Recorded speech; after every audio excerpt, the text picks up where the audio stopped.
y estamos estudiando el libro de Daniel ya desde hace varios meses, y esta mañana vamos a terminar la profecía famosa de las 70 semanas de Daniel en el capítulo 9.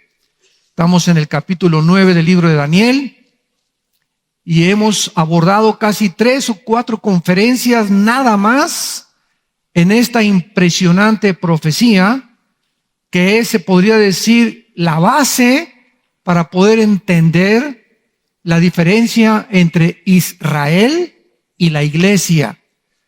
Porque cuando estudiamos la Biblia, sobre todo los que ya están un poco más avanzados en la teología, se complican mucho cuando llegan al Antiguo Testamento y comienzan a decir, ¿esta promesa será para nosotros o para Israel?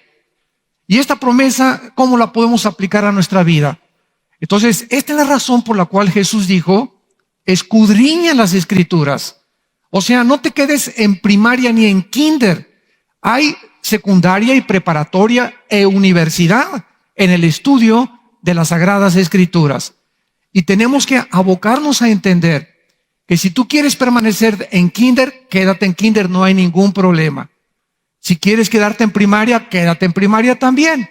Pero si tienes ese espíritu de superación, de decir, no, yo quiero seguir adelante, quiero seguir, Señor, te quiero seguir conociendo, quiero tener entendimiento de lo que está pasando en el mundo. ¿Por qué está pasando lo que está pasando en el Medio Oriente? ¿Por qué este declinamiento de la familia, esta destrucción del matrimonio, la redefinición del matrimonio ahora en el mundo, los ataques violentos, las caídas económicas, la caída del petróleo, a dónde se dirige Europa? ¿Qué es mi casa? ¿Qué esperanza tenemos como cristianos? ¿Qué puedo heredarles a mis hijos? Todas estas preguntas requieren de respuestas que solo encontramos en las Sagradas Escrituras. Entonces, cuando entendemos que Dios nos ha dejado este mapa para que no andemos buscando a Walter Mercado, ni a la bola de cristal, ni a Nostradamus, ni a los brujos, ni a las brujas, ni a los mediums, es para que entendamos que la revelación de Dios está completa para aquellos que tienen entendimiento y que quieren conocer la verdad. Vamos a leer rápidamente estos versículos, del versículo 24 en adelante, y todos ustedes que no han tenido la oportunidad de escuchar las conferencias anteriores, las tenemos a su disposición en la mesa de materiales. Qué bonito que tengas todo el libro de Daniel, versículo por versículo, y si no lo entiendes ahorita, lo guardas y después de 2, 3 años lo vas a entender y vas a seguirlo entendiendo, porque esa es la forma como progresamos en la palabra de Dios. Dice Daniel 9, versículo 24, 70 semanas están determinadas sobre tu pueblo y sobre tu santa ciudad para terminar, y vamos a ver a continuación qué dice esta profecía. Pero antes que nada, recuerden ustedes que esta profecía es para tu pueblo. ¿Cuál pueblo era el de Daniel? Israel. Sobre Jerusalén y sobre Israel es la profecía de las 70 semanas. Y esto nos ayuda a entender la semana 70, que va a ser la gran tribulación que se viene sobre la tierra. Los últimos 7 años de este mundo, de acuerdo a la Biblia, durante 7 años, la iglesia ya no va a estar aquí. Nos vamos en el arrebatamiento antes de la tribulación. Y se vienen 7 años sobre el mundo como ustedes no se imaginan. Vienen cataclismos, terremotos como nunca habíamos visto, más bien como nunca van a haber visto, porque nosotros ahí nos vemos. Van a venir inundaciones, lluvia de meteoros sobre la tierra, se van a desgajar las islas, va a caer fuego, sobre todo erupciones volcánicas como jamás las ha habido, porque son los últimos 7 años en los que Dios está tratando con un mundo que le rechazó y que no quiso someterse a sus leyes y que escogieron independizarse del Dios y Padre de nuestro Señor Jesucristo. Entonces, como una señora me dijo hace mucho tiempo, ay, señor Alducin, yo no creo que Dios sea tan malo para mandar a nadie al infierno ni castigar a nadie. Y le dije, tiene usted toda la razón, los que se vayan al infierno, ellos se van a ir solitos. Ellos escogieron irse a ese lugar, porque en la vida no quisieron nada con Dios. Y así pasa con mucha gente, ¿verdad? Hay mucha gente que no entiende que las decisiones que tomamos tienen repercusiones eternas. 70 semanas están determinadas sobre tu pueblo y sobre tu santa ciudad para terminar, número 1, la prevaricación, que ya lo vimos en la clase anterior, poner fin al pecado, expiar la iniquidad, número 3, 4, para traer la justicia perdurable, que no se ha cumplido todavía esto, y tampoco sellar la visión y la profecía y ungir al santo de los santos. Sabe pues y entiende, le está diciendo un ángel esto a Daniel, que desde la salida de la orden para restaurar y edificar a Jerusalén hasta la venida de Cristo, en la primera venida, o hasta el Mesías príncipe, habrá 7 semanas y 62 semanas. Se volverá a edificar la plaza y el muro en tiempos angustiosos. Y después de las 62 semanas, se quitará la vida al Mesías, mas no por sí. Y el pueblo de un príncipe que ha de venir destruirá la ciudad y el santuario, y su fin será con inundación, y hasta el fin de la guerra durarán las devastaciones.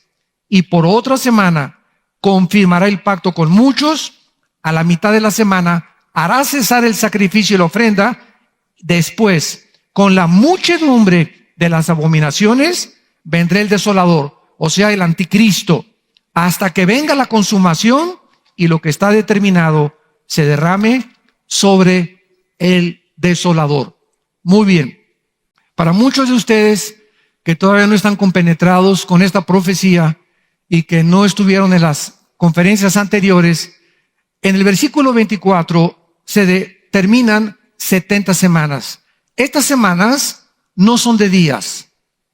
Israel tenía semanas de días y semanas de años, como lo sabemos, porque en el hebreo dice Shivim Shabua, que son 70 semanas de años.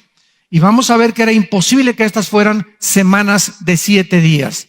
Entonces, si nosotros multiplicamos 7 por 7, ¿cuánto es? 49. Vamos por orden.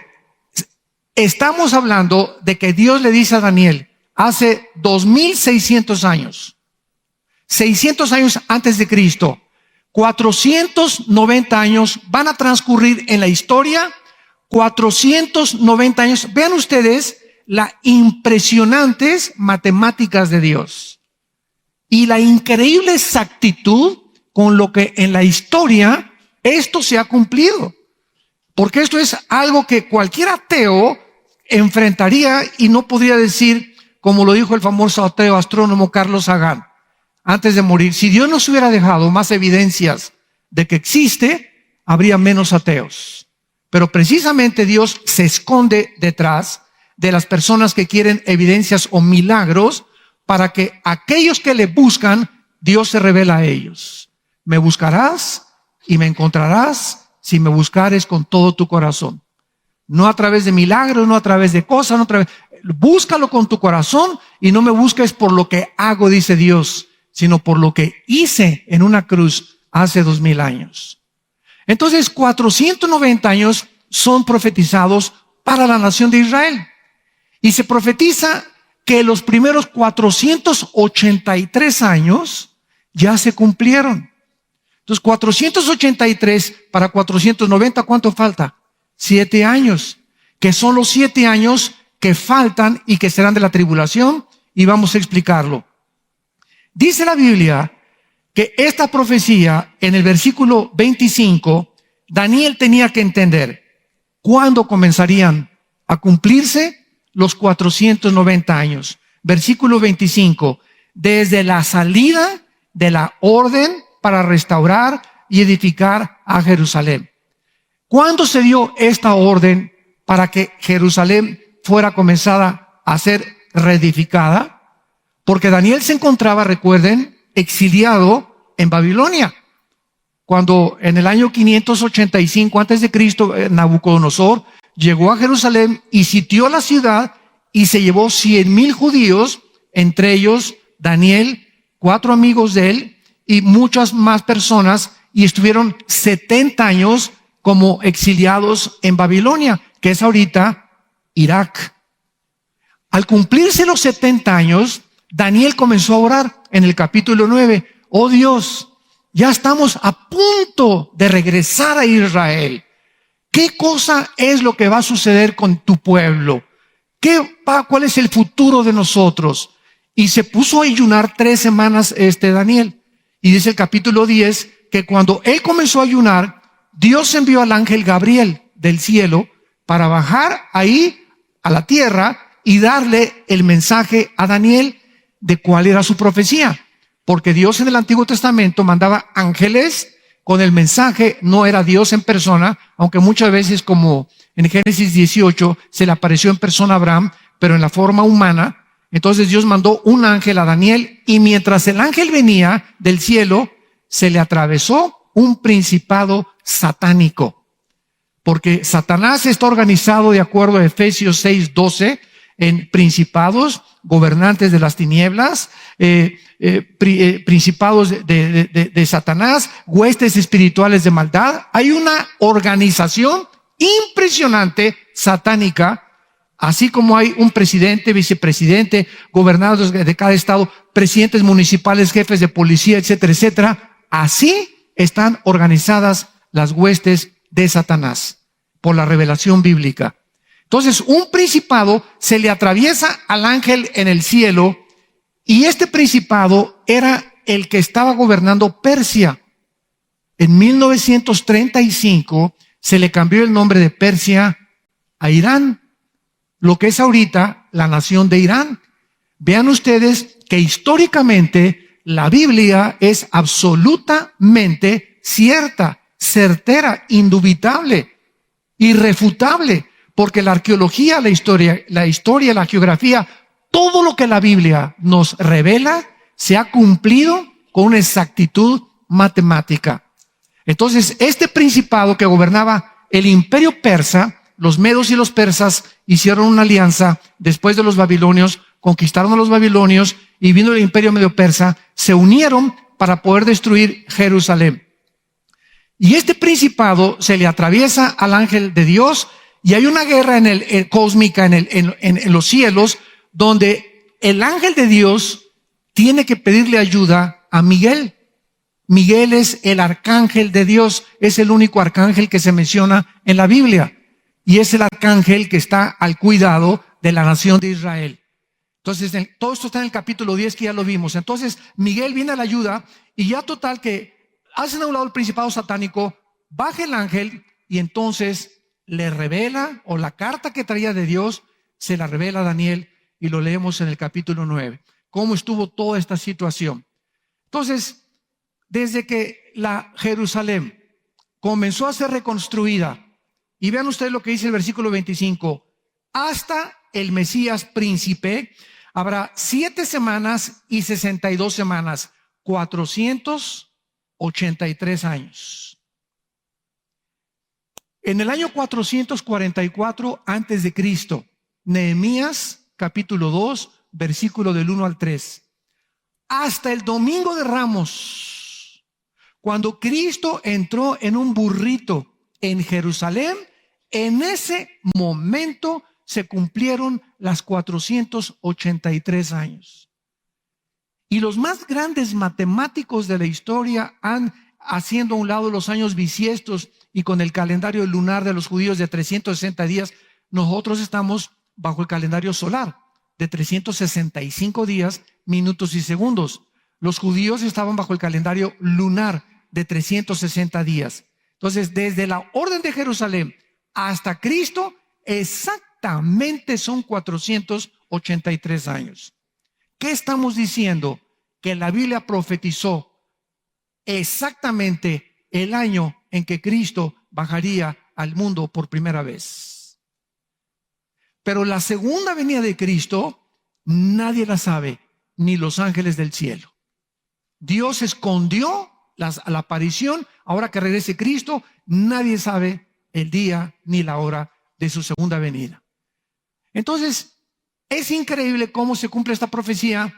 Y cuando Cristo entra a Jerusalén, entra en un burrito y la gente comienza a decir, oye, los discípulos se comienzan a sacar de onda. Oye, pero es que todos los conquistas, porque todos esperaban que Cristo viniera a declarar la libertad y la emancipación de Israel de Roma y que los iba a librar del yugo romano, porque es lo que decían las profecías, que vendría a liberar al pueblo con la justicia, y no entendían las profecías claramente. Entonces Cristo entra en un burrito y la gente esperaba que entrara en un caballo blanco, porque la costumbre era que todos los conquistadores, cuando entraban a una ciudad a conquistarla o a declarar que venían de una victoria, entraban en caballos blancos. Entonces, cuando él entra en un burrito, se baja del burrito y se para enfrente de Jerusalén, y Jesucristo dice esto en arameo: Baruch Hashem Adonai Eloheinu.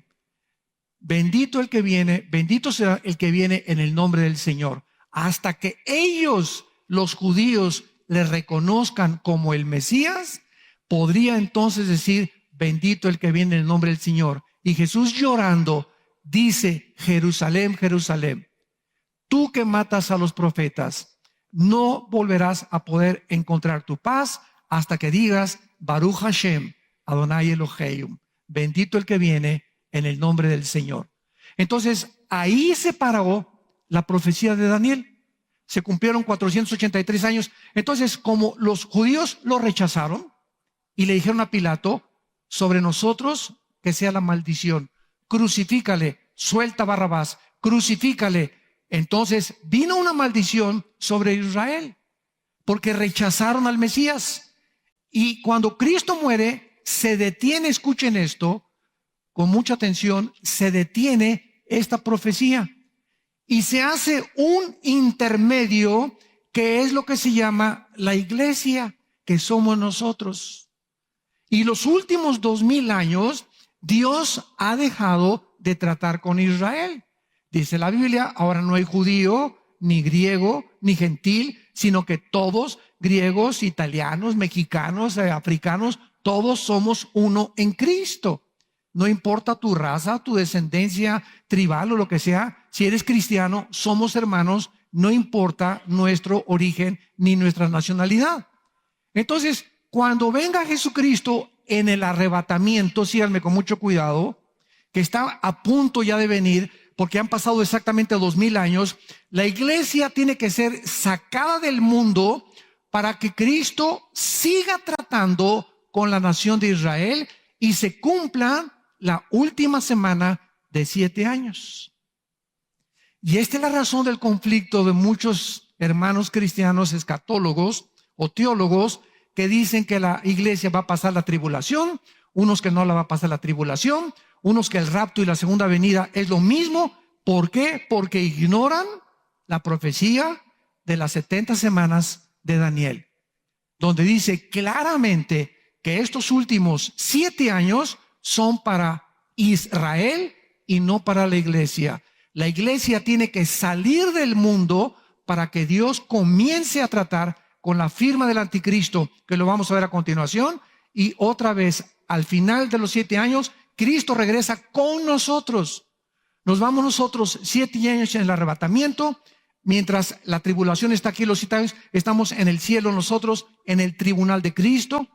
Vamos a estar juzgados no por la salvación, por nuestras obras, se nos entregarán recompensas. Dios comenzará a decir, tú vas a ser gobernante de esa galaxia, tú de esta, tú de aquella. Muchos cristianos ni de panzazo van a pasar, con 5 o 6 de calificación, porque jamás ganaron un alma, jamás dieron un vaso de agua en el nombre de Cristo, jamás se preocuparon por su prójimo, jamás les interesó buscar a Dios, y aunque son cristianos, como decimos, ¿verdad?, de panzazo van a pasar. Pero dice, como me dijo una vez un pastor, todavía me dijo esto hace muchos años, pero es que mi hermano, yo en la iglesia, yo les doy pura lechita a mis ovejitas, y pues no me interesa mucho que la teología, que la profecía. Le dije, no hay ningún problema. Dios nos da la libertad de avanzar hasta donde nosotros querramos.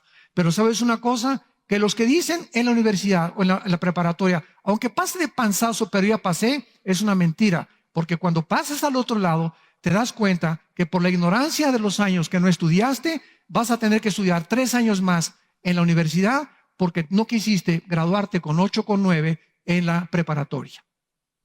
Entonces, qué triste que en la otra vida, donde ya no hay oportunidad, serás soldado raso en el ejército de Dios. Porque cuando muramos, ¿verdad? La Biblia, después lo vamos a estudiar todo esto, va a haber cabos, va a haber sargentos, va a haber tenientes, coroneles y generales. Y va a haber gobernantes de las galaxias, esto lo dice capítulo 7 de Daniel, etcétera, etcétera.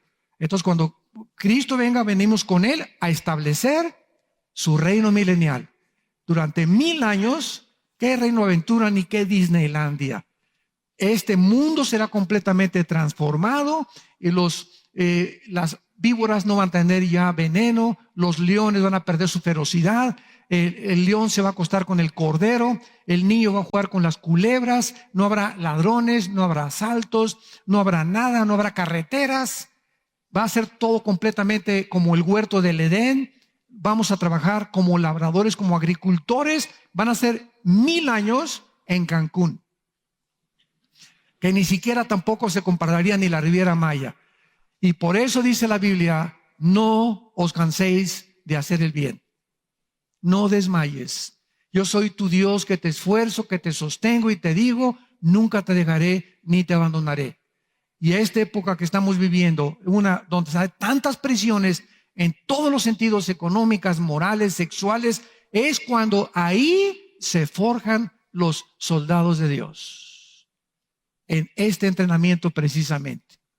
Ahorita tenemos nosotros un primo, muchos de ustedes lo conocen a Roy, él trabaja en San Antonio, es subjefe de la policía de San Antonio, es hijo de un hermano de mi mamá, primo hermano de nosotros, y ahorita lo mandaron al FBI, a Quantico, Virginia, y ahí nos mandó su foto, ayer ya está, le queda un entrenamiento especial, y anoche hablé por teléfono con él, me dice, hola primo, ¿cómo estás? Tiene 37 años de edad. Y me dice, le digo, ¿cómo va? Me dice, no te imaginas el entrenamiento tan impresionante que me están dando. Me levantan a las 7 de la mañana, no podemos tomar fotos de absolutamente nada ahí en el FBI. Es al mismo tiempo ahí en Quantico, Virginia es la base militar donde aterriza el presidente Obama. Ahí está cuidado por los Marines o por los Navy SEALs, como le llaman en Estados Unidos. Termina nuestro entrenamiento a las 5 de la tarde. De las 5 adelante nos dan oportunidad de ir a alguna iglesia, o los que son cristianos, los que no. Y dice, hay de Costa Rica, hay de Venezuela, hay de todo el mundo entrenándose de los gobiernos que mandan a preparar mejor a sus jefes de policía. Dice, pero el entrenamiento, primo, me dice, no te imaginas, ¿verdad? Tienes que aprender a correr, a quedarte sentado, a disparar, etcétera, etcétera. Presión, nos dan psicología del liderazgo, estudio de las emociones humanas, de la forma en la que debemos de reaccionar ante un inesperado evento. Si alguien viene de repente y te saca una pistola, ¿qué debes hacer? Si te da la espalda, ¿qué debes hacer? Dice, y todo esto es para que cuando enfrentemos en la práctica, ya no en el campo experimental, en la práctica, lo que nos han enseñado, sepamos cómo reaccionar. Y vivimos en un mundo, y lo convertí inmediatamente, lo que él me decía, mi primo, a la experiencia cristiana.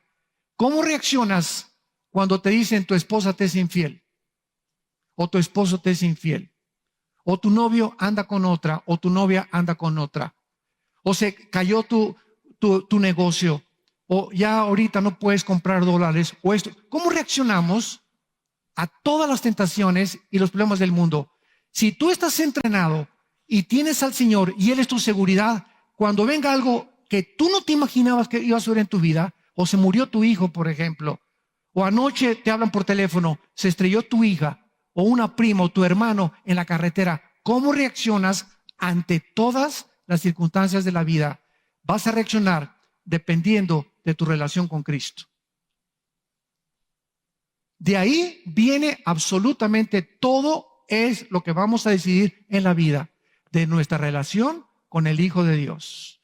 Si tú no estás preparado ni blindado, te puedes debilitar, te puedes frustrar, te puedes quedar llorando 3 meses o 4 meses, emocionalmente puedes desarrollar traumas que quedan grabados y te marcan para toda tu vida. En fin, ¿verdad? Necesitamos entender eso. Dios, santos de Dios, nos está entrenando. Estamos siendo capacitados para enfrentar la vida. La vida es bien difícil. No es color de rosa, ni aladino, ni ricas y famosas. Es algo duro para vivir la vida en el mundo que estamos. Y solo los valientes arrebatan el reino de Dios. Muy bien. Veamos entonces, regresamos a Daniel. Y dice claramente, algo más va a tomar lugar o va a suceder en este tiempo intermedio. ¿Qué será? Primero, dice el versículo 26, el pueblo de un príncipe que ha de venir destruirá la ciudad y el santuario. Este príncipe es el anticristo. Sin embargo, muchos teólogos han confundido esta profecía y han dicho lo siguiente. Esto se llama preterismo. O sea, cuando tú escuchas que algún pastor o algún teólogo es preterista, significa que ellos creen que ya esto ya se cumplió. Cuando en el año 70 después de Cristo, cuando Tito, el general romano, hijo de Vespasiano, el emperador de Roma, llegó a Jerusalén y en el año 70 destruyó Jerusalén. Y esto, ¿verdad? Creen que por eso esto ya se cumplió. Entonces, esto es una equivocación tremenda, como lo vamos a ver. Vemos en segundo lugar que se profetiza aquí en el versículo 26 y claramente lo dice al final del versículo 26, y hasta el fin de la guerra durarán las devastaciones. O sea, hasta el fin de los tiempos, en este mundo, las guerras no van nunca a terminar. Así que cuando oyes de una guerra, no es algo absolutamente, no es algo que sea anormal. Las guerras es algo que ha sido normal desde Caín mató a Abel. Quiero leerles a ustedes lo que el más grande pensador del siglo XX cristiano, C.S. Lewis, de la Universidad de Oxford, escribió cuando la Segunda Guerra Mundial le avisaron en Inglaterra que iba a comenzar. Escuchen lo que escribió C.S. Lewis. La guerra, dice, no crea ninguna situación absolutamente nueva. Simplemente agrava la situación permanente humana para que ya no podamos ignorarla. O sea, no te sorprendas cuando hay guerras. La vida humana siempre ha sido vivida en la orilla de un precipicio. La cultura humana siempre ha tenido que existir bajo la sombra de algo infinitamente más importante que ella. Estamos equivocados cuando comparamos la guerra con la vida normal. La vida normal es una guerra. Hermano contra hermano, esposo contra esposa, empleados contra jefes, ovejas contra pastores, pastores contra pastores, el pueblo contra los presidentes. El mundo en que vivimos está en estado de guerra. Estamos en un conflicto continuo y tenemos que estar preparados para ello. Y si no estamos preparados para ello y no tienes el blindaje que necesitamos para enfrentar los pleitos en el hogar, con los hijos, en el matrimonio, en el trabajo, no vas a poder triunfar en la vida, ni seguir adelante. Vas a ser un soldado tirado en el suelo, derrotado, y son unos hipócritas, y este y el otro, y por aquí y por allá, porque el problema no es que te caigas ni que nos tumben del caballo, el problema es que te quedes tirado. Eso es la tragedia, que te quedes tirado, porque te pueden tumbar del caballo, estamos derribados, dice 2 Corintios 4, pero no destruidos. Ya fracasaste en tu matrimonio, ya fracasaste con tu novio, ya fracasaste en tu trabajo, ya fracasaste en la iglesia. Levántate. Levántate. No te quedes y tienes 2 meses. No es posible que sigas así.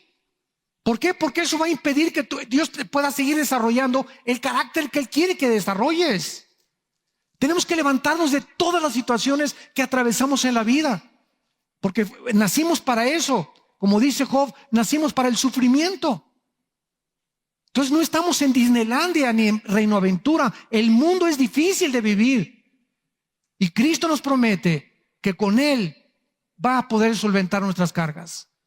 Pero Él nos está preparando para enfrentar la vida y enfrentar el mundo. Y esta es la razón por la cual hay problemas y tribulaciones. Dice Santiago 3, Romanos 5, las tribulaciones producen paciencia. ¿Por qué tengo tantos problemas, hermano? ¿Por qué tantos problemas por acá? ¿Por qué tantos problemas por allá? Porque los problemas desarrollan el carácter para que seas más paciente en los problemas más grandes que vas a enfrentar mientras más creces y mientras más la vida se pone más difícil. Pero si en este momento tú no desarrollas este carácter, te repito, ¿por qué creen ustedes que la gente se suicida? ¿Por qué creen ustedes que las cárceles están llenas de personas que creyeron sin carácter, que sin trabajar podían ser ricos o podían tener una fortuna inmediata sin ganarse el pan con el sudor de su frente? Personas que creyeron que en las drogas se encontraba la respuesta. Por eso el mundo está lleno de instituciones psiquiátricas, de reclusorios, de lugares de rehabilitación por millones de seres humanos que no han podido, escúchenme, no han podido arreglar sus problemas personales. No han podido con su mente poderla equilibrar y poder tener paz y poder darle soluciones sabias a las situaciones que enfrentaron adversas. Y tomaste una decisión equivocada, vas a pagar las consecuencias, tarde o temprano. Veamos entonces en esta profecía de Daniel 9:26, que es claramente que hasta el final las guerras van a durar. Entonces, Israel, esto es muy importante, se está profetizando que Israel no va a poder vivir en paz. Israel no va a poder descansar porque siempre tendrá guerras y destrucciones y ataques de las naciones del mundo. Y ahorita puedes tú entender por qué Dios escogió a Israel. Es una pregunta que siempre me hacen cuando voy a seminarios teológicos y me dicen los estudiantes, ¿por qué escogió a Israel? Y les contesto, ¿y por qué no a los chichimecas? ¿O por qué no a los costarricenses, a los ticos? ¿O por qué no a los venezolanos? Si hubiera escogido a los brasileños, ¿y por qué no a los franceses? Y si hubiera escogido a los ingleses, ¿y por qué no a los italianos? La cuestión es la siguiente, que Dios escoge a un grupo étnico precisamente para centrar en este grupo y en este punto geográfico que es Israel, el Medio Oriente, las profecías bíblicas. Para que a través de Israel naciera el Mesías. Para que a través de Israel tuviéramos la Biblia. Y para que a través de Israel viéramos nosotros, los que hemos llegado al final de los tiempos, porque estoy seguro que somos la última generación, de esto casi no hay vuelta de hoja. Somos la generación final de la historia humana, nosotros ya en el siglo XXI, en cualquier momento Jesús viene por nosotros, es la próxima profecía que se va a cumplir, por eso el mundo comienza a hervir y comenzamos a buscar más en la Biblia. Ahorita la gente se está convirtiendo por millones en el mundo, como ustedes no se imaginan, porque hay una confusión impresionante en el mundo. ¿Qué está pasando en el mundo? En Europa, en América, en Sudamérica, en Centroamérica, en África, en el continente australiano, etcétera, etcétera. Por todos lados hay confusión y la Biblia nos fue dada para sacarnos de esa confusión. Entonces, esta es la razón por la cual Israel es el centro de las profecías. ¿Y cuándo se independizó Israel? El 14 de mayo de 1948. Y después de 1948, hasta el momento que nos encontramos en el siglo XXI, han pasado un poco más de 60 años. Israel, desde que llegó a su tierra, el 14 de mayo hasta nuestros días, Israel no ha podido vivir en paz. Si tú vas a Israel ahorita, los muchachos de 20 años, de 22 años, andan con puros R-15 colgados aquí en el cuello y aquí en sus hombros. Ves soldados en las esquinas, soldados en los comercios. Es una nación que está completa. Duermen con el fusil en la mano. A los 18 años te enlistas en el ejército en Israel y durante 2 años no regresas a tu casa. Ustedes saben, tenemos ahorita una hermana en Israel, Sarita Mojica, y ella tiene a 5 hijos y tenemos a 2 niños especiales con ella. Todos ustedes los que entran a nuestra página han visto todos los misioneros que tenemos en el mundo. Y las ofrendas de ustedes nos ayudan a sostener a más de 12 misioneros que tenemos en el mundo entero. Y en Jerusalén tenemos a Sarita, que tiene, aparte de sus hijos, a 2 niños especiales, a Tal y a Mijal, que eran hijos de drogadictos. Y el gobierno nos los cedió a Vida Nueva para el Mundo para que nosotros los sostuviéramos desde hace como 8 años ya. Entonces, su hijo de Sarita, el más grande, David, ya está ahorita en el ejército, tiene 20 años en un tanque de guerra y lo mandaron 6 meses al desierto sin nada para acostumbrar a poder vivir sin agua y sin comida y él poder luchar por el agua y la comida. Fíjense cómo entrenan a los muchachos de 18 a 20 años. Y tú a tu hijo ya le diste un reloj Rolex a los 15 años. O a tu hijo ya le diste, ¿verdad?, dinero a los 18 o 20 años de edad. Los enseñan a pelear desde jóvenes porque tienen que sobrevivir para defender esa nación. Ahora vean ustedes por qué no se puede cumplir en el año 70 después de Cristo lo que muchos escatólogos dicen o preteristas de que esto ya se cumplió. En el año 70 los romanos acaban con Jerusalén, encabezados por el general Tito. En el año 135 después de Cristo, el general Adriano vuelve a atacar Jerusalén y mata más de 500,000 de judíos. En el año 324 comienza el gobierno bizantino, así se llamó en la historia. En el año 630 aproximadamente nace la religión más anticristiana, el Islam. En el año 630 después de Cristo.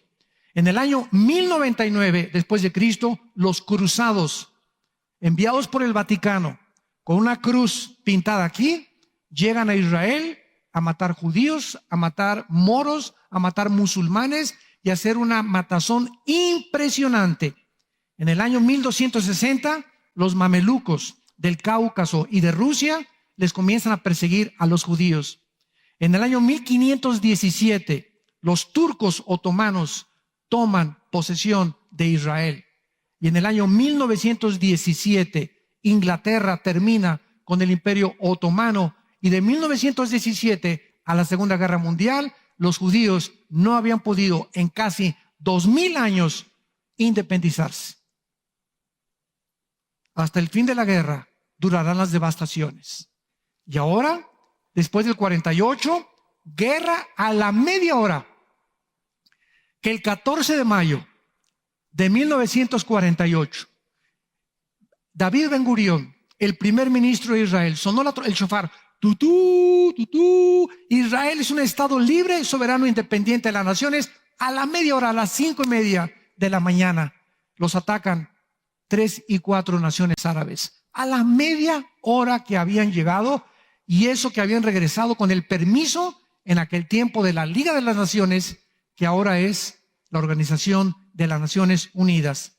En 1967 se unen 5 naciones árabes dirigidas por Nasser, el presidente de Egipto, con el propósito de exterminar y echar al Mediterráneo a los judíos. La ciudad de Jerusalén es recuperada en 1967, el 7 de junio, y recuperan la franja de Gaza, la parte oriental de Jerusalén, las colinas del Golán y el Banco Oriental. Más tarde lo tuvieron que devolver porque las Naciones Unidas le prohibió a Jerusalén que no podía quedarse con toda esa ciudad. Entonces vemos nosotros que hay un intermedio de 2000 años, es que estamos viviendo nosotros. Y estos 2000 años, síganme con cuidado, estos 2000 años en el Antiguo Testamento era un misterio. La iglesia en el Antiguo Testamento era un misterio que no había sido revelado a ninguno de los profetas. Y el arrebatamiento de la iglesia era otro misterio que no estaba en el Antiguo Testamento revelado. Y el misterio de la iglesia, Dios no se lo reveló a Santiago, ni a Pepe, ni a Mateo, ni a ningún apóstol. El misterio de la iglesia se lo reveló Dios al apóstol Pablo. Efesios capítulo 3. Vayamos rápidamente a Efesios 3. Y es a Pablo a quien Dios en su soberanía le revela el misterio de lo que era la iglesia. ¿Qué es la iglesia? El cuerpo de Jesucristo. La iglesia no es este edificio. La iglesia nos podemos juntar en el Nevado del Toluca, debajo de un árbol, en un cine, en una bodega. La iglesia no son los edificios. La iglesia somos nosotros. Qué importante es que esto lo puedas tú entender. La iglesia somos nosotros. Y el lugar de reunión no importa donde sea. Cuando nos reunimos como iglesia porque formamos el cuerpo de Cristo. Y tú me puedes decir, bueno, yo soy bautista o yo soy protestante, o también, yo voy a Vida Nueva para el Mundo, o yo voy a una iglesia carismática o amistad cristiana, y voy a la iglesia pentecostal, o soy mormón, o de la ciencia cristiana, o soy católico. Y el hecho que tú pertenezcas, escúchame muy bien, el hecho que tú pertenezcas a una organización religiosa no te hace cristiano. Es como si yo entro a McDonald's y McDonald's me convierte en hamburguesa. Entonces, el hecho que tú entres a una iglesia, la iglesia no hace cristiano a nadie. El cristianismo no es una secta o un grupo de dogmas religiosos o de un grupo de tratados o de ritos o ceremonias religiosas. La iglesia de Jesucristo la forman personas como tú y como yo que hemos aceptado y hemos entendido que en una cruz el Hijo de Dios hace 2000 años pagó por nuestros pecados con su sangre, con su vida. Una cuenta de pecados que tú y yo nunca pudimos pagar. Y a la iglesia pertenecen, como dice en 1 Corintios 6, a la iglesia pertenecen ex prostitutas, ex drogadictos, ex borrachos, ex pandilleros, ex homosexuales, ex lesbianas. Dice Pablo en 1 Corintios 6, esto éramos algunos. Aquí no hay nadie que se llame Blancanieves. La iglesia no hay nadie, ninguna Rita de Casia, ni tampoco ningún San Clodomiro, aunque tengas ahorita cara de Bin Laden. La iglesia la conformamos puras personas que fuimos lastimadas en el pasado, que estuvimos en las drogas, en el alcohol, en asaltantes, borrachos, otras cometieron abortos. La iglesia, ex prostitutas, ex homosexuales, la iglesia es un campamento donde hemos entendido que en una cruz nos aceptó Dios como estábamos y que nos ofrecía el perdón y que entraba a nuestra vida y comenzaba a tratar con el Espíritu Santo de cambiar lo que éramos. Ya no lo somos. Ya no lo somos por su gracia y su misericordia.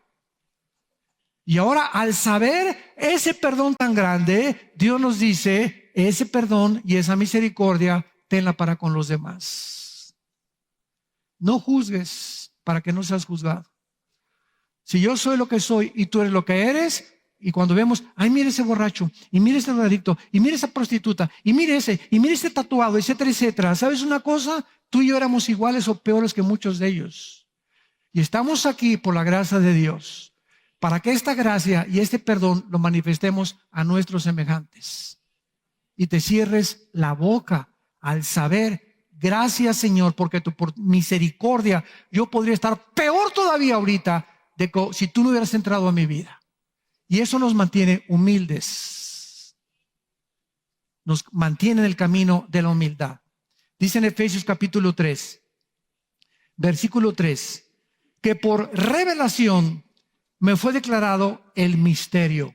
Vean ustedes, dice Pablo, un misterio a mí me fue revelado, como antes lo he escrito brevemente, leyendo, lo cual podéis entender cuál sea mi conocimiento en el misterio de Cristo.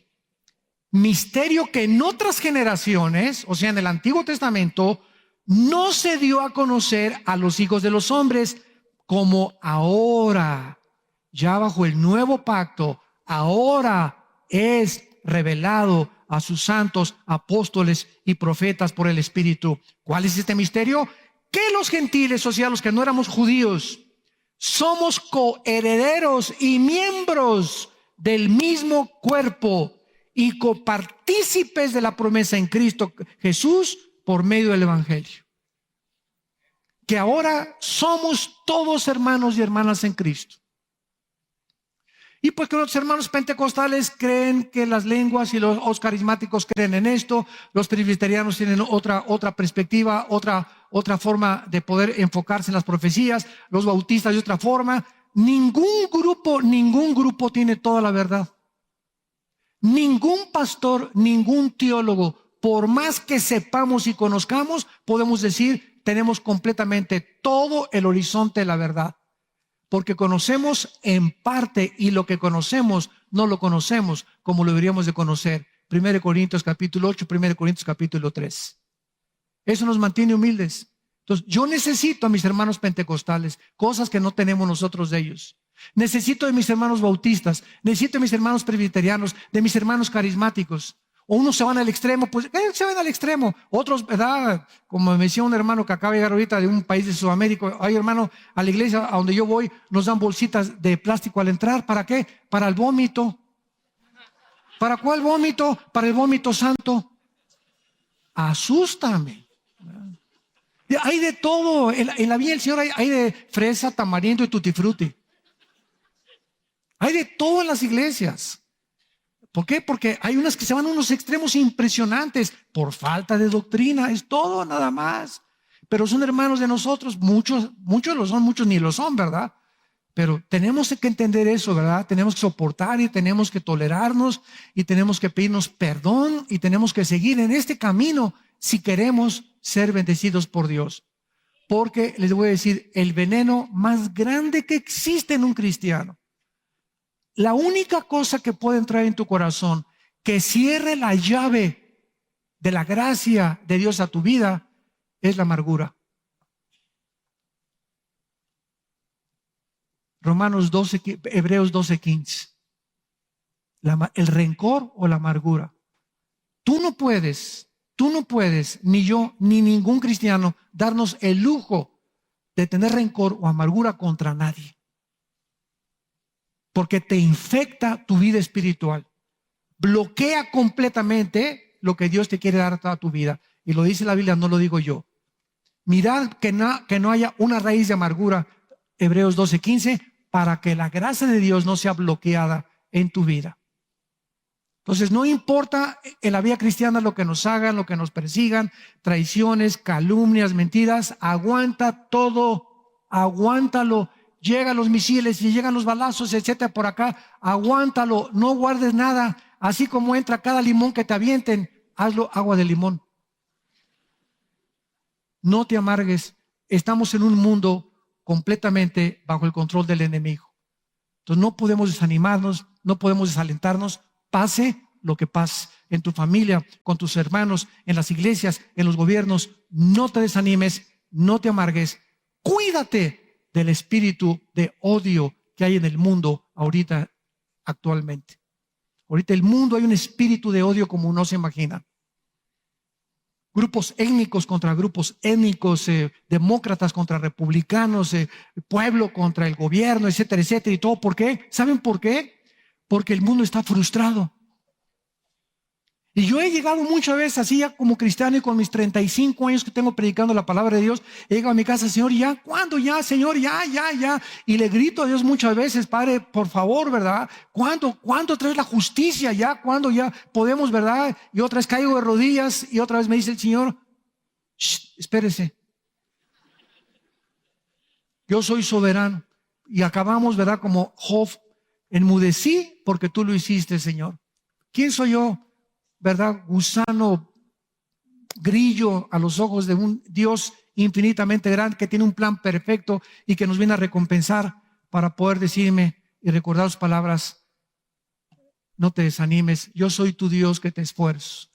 No desmayes, que yo te sostengo con el poder de mi diestra y de mi justicia. Los que se enojan contra ti, los voy yo a juzgar. Las personas que te han dañado, no te vengues. Mía es la venganza, dice el Señor. Esta es la forma de reaccionar en el mundo en que vivimos si queremos seguir siendo bendecidos por Dios. Y finalmente, vemos nosotros, regresamos a Daniel, que se profetiza la venida del anticristo. Versículo 26. Daniel 9. Y después de las 62 semanas se quitará la vida al Mesías, mas no por sí, y el pueblo de un príncipe que ha de venir destruirá la ciudad y el santuario. O sea, esto creen que fue Tito, pero aquí está hablando de alguien que va a venir después de estas cosas, como lo hemos visto. La Biblia profetiza que Dios no ha terminado con Israel.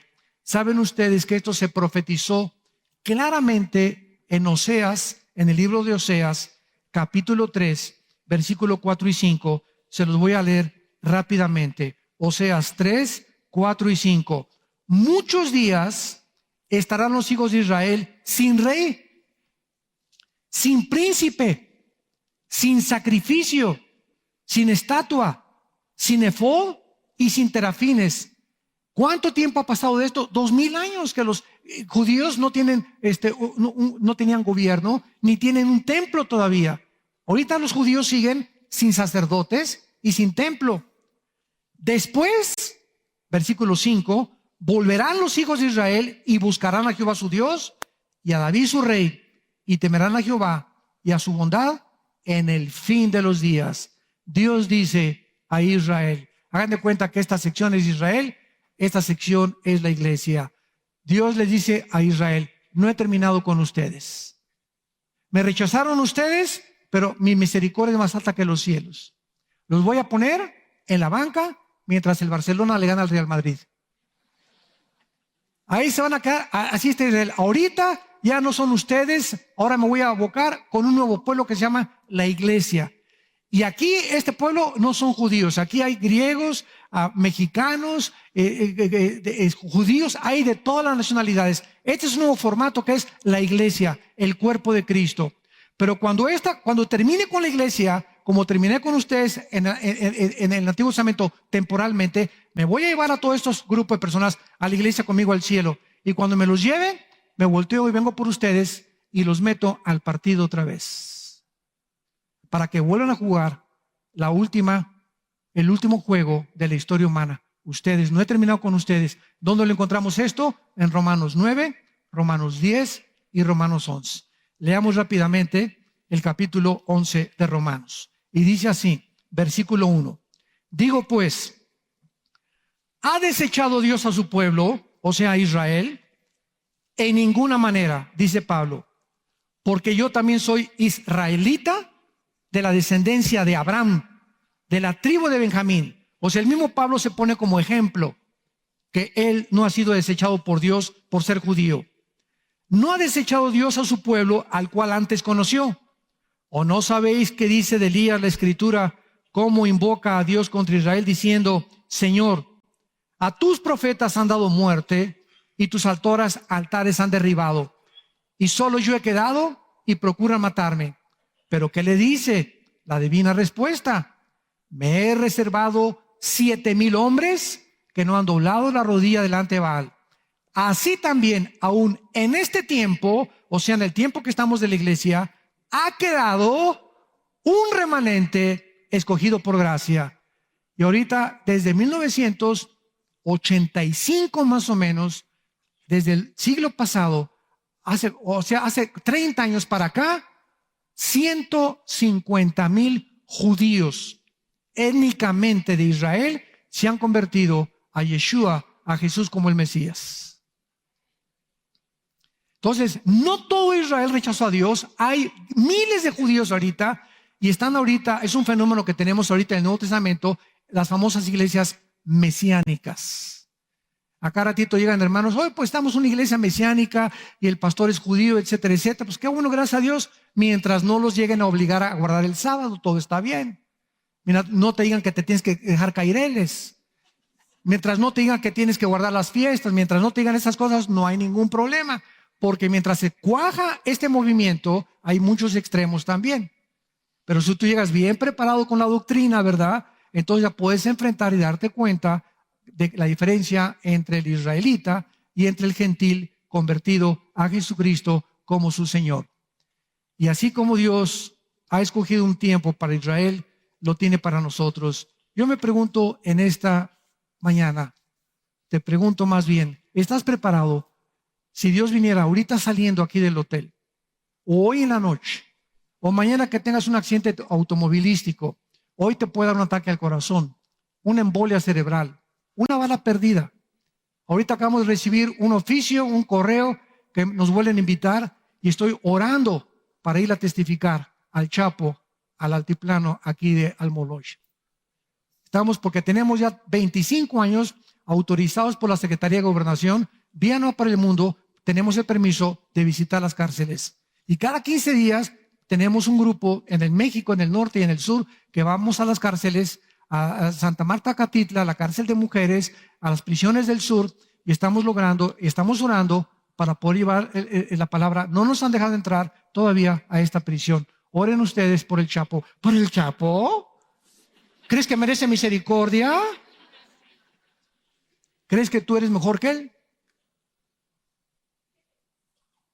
Si no fuera por Cristo, delante de Dios no hay grandes y menores. Dios tiene misericordia de todos. Pablo mataba cristianos. El apóstol Pablo era perseguidor y mataba cristianos antes de que Dios lo llamara. Entonces es el Dios infinito que nos dice, vengan a mí tal como están.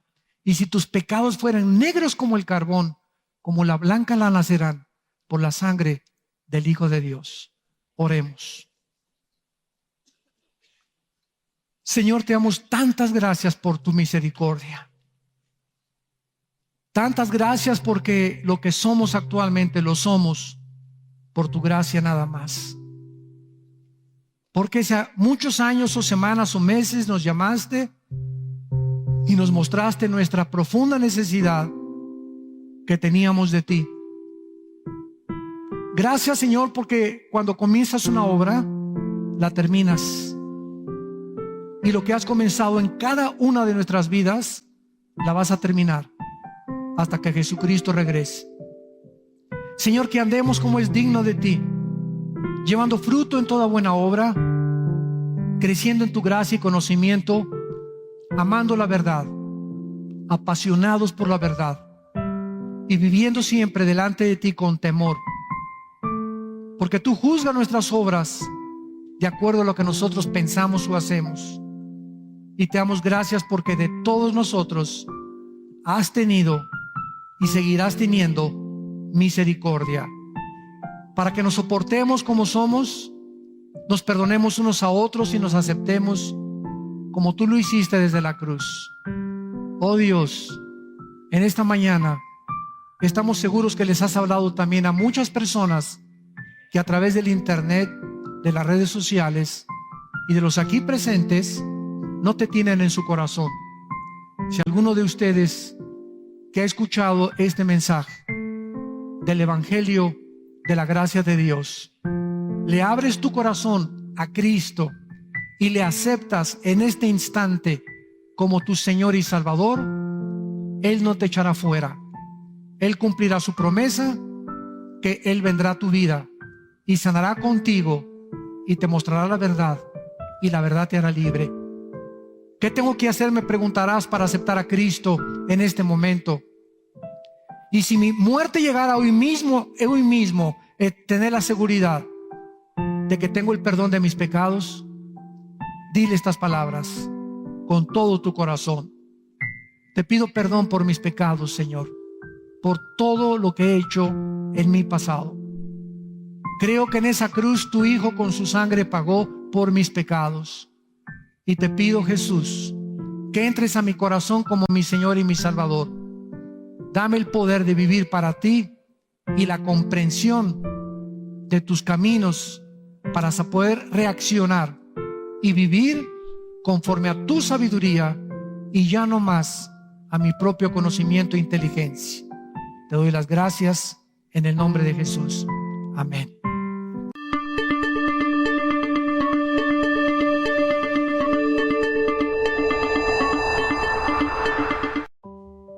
Loving you alone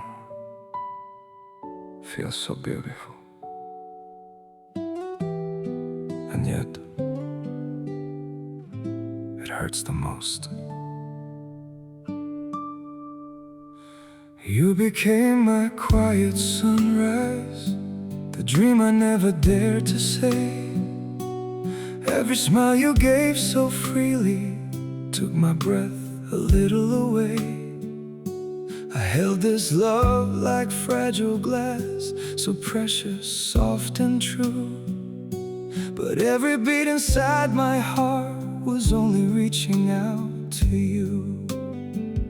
Unspoken love is sweet and painful, like honey mixed with rain. A tender hope I hold so tightly, while it slowly breaks me. Loving you from just one side now leaves my soul in silent blue.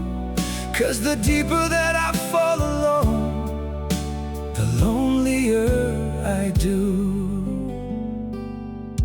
I can't blame my heart for choosing someone it could never keep. So I smile through hidden heartache and love you quietly.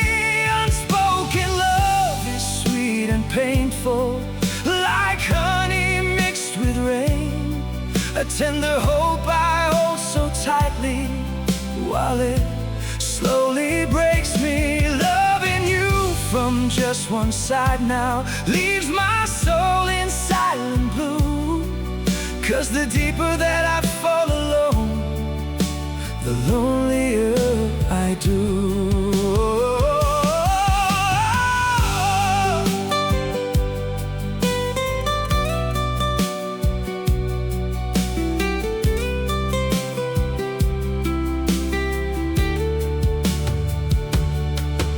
Maybe loving you in silence is the closest I can stay, though it leaves behind a sorrow that may never fade away.